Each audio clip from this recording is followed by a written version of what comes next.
Wow.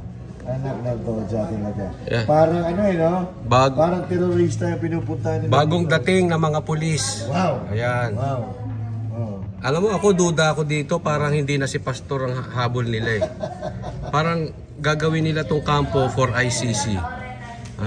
Tingnan natin. Tingnan natin. Definitely may plano po ito. Ayan no, bagong dating po itong mga pulis. Ayan, Philippine National Police, Police Region Office 12. Uuwi na itong mga ito kasi. Change court lang yan. Change court lang yan. Change court? O may plano silang iba? Kasi balita ko may mga puti na sa loob. Nasa hangar. Ano ito? Navy na to? Ayan o. Tingnan mo tingnan nyo mabuti.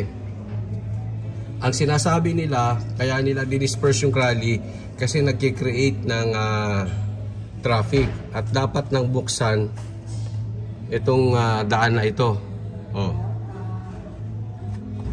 Hanggang ngayon sarado pa rin. Kung hindi talagang nuknukan ng sinungaling ito si Torre. Lahat ng sasabihin ni Torre, huwag nyo nang papaniwalaan. Ayan na. Isipin mo, yan kakain yan, iinom. So saan dudumi yan? Saan iihi? Dito pa magkakalat sa mga yan eh.